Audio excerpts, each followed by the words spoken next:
In the sky outside the shining city, the dark-clad wicked witch of the west flew on her broom toward the wizard's domain.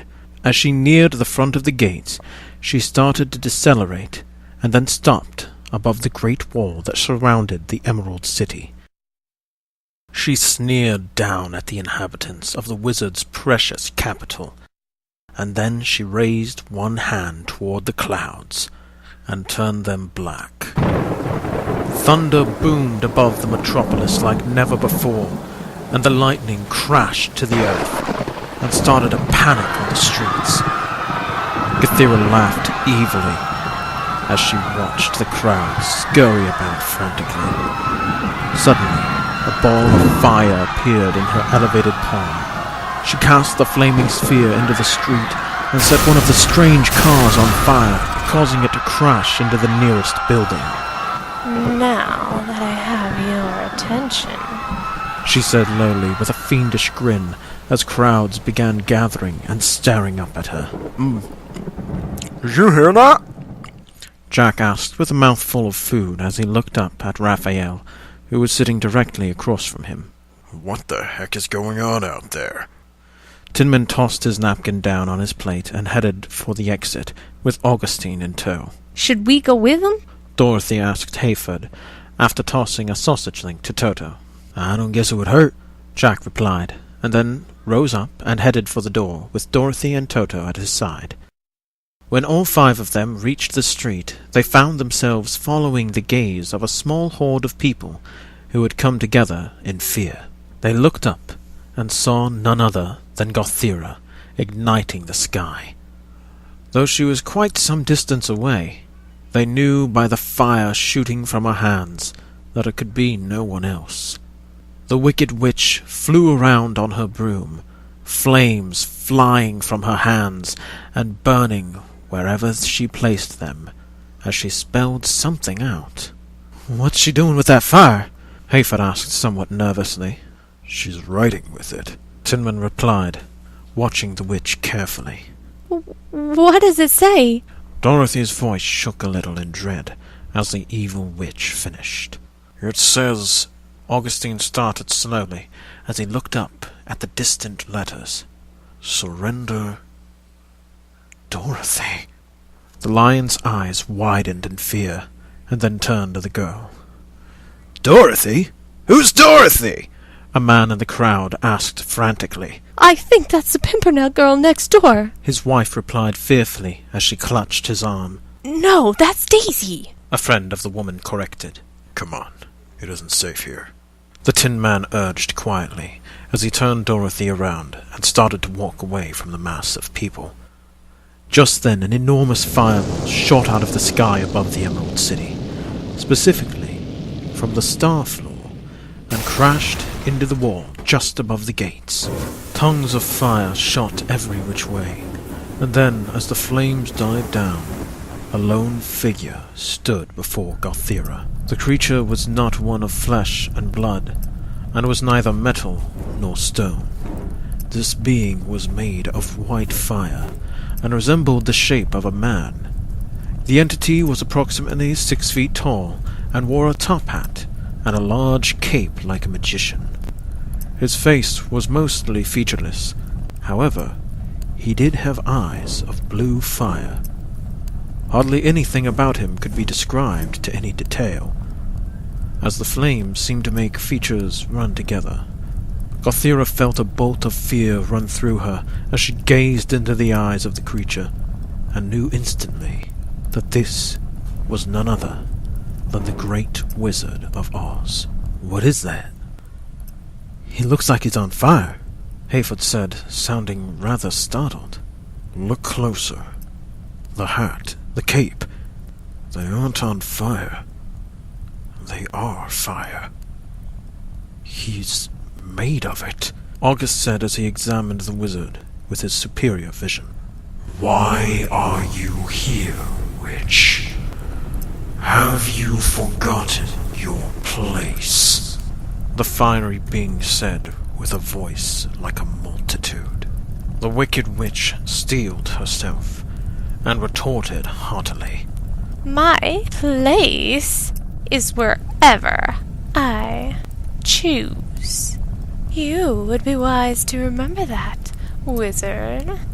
Such insolence, the wizard replied calmly. Be gone from this fair city before I am forced to remove you permanently. Pah! Don't underestimate my powers, Oz. I have already taken the country of the Winkies. How long do you think it will be before I take your precious Emerald City? Silence! He shouted, and flames exploded from his form. And then the wizard grew like a rising bonfire, until he towered over Gothera, who sat more than 50 feet above the wall on her broom. You dare arouse the anger of the great and powerful Wizard of Oz. Foolish girl, I shall teach you the error of your ways. 2 more fireballs appeared in the witch's hands as her eyes turned to one of the groups gathered near the gates. Not before several of your citizens are turned to ash. The wizard turned his gaze to the people on the streets, and then looked to the witch once more. What do you want, Gothera? A girl, she replied calmly, instantly capturing the wizard's interest. there is a child wearing ruby slippers in your city. Give her to me, and I'll leave your city alone. The great wizard took a moment to consider her offer, and then he looked over at the gargoyle to his right. Yes. Until such a time you decide our bargain no longer benefits you. So be gone, evil witch, while I am feeling merciful, he said wrathfully as he stared back into Gothera's eyes. You wouldn't sacrifice your own people for a stranger. You're bluffing! am I? The flaming creature became untamed fire and shot into the eyes of the gargoyle. The emerald giant shook and shifted, and then, all at once, it rose up to its full height and released a mighty roar as it stretched its hands toward the sky.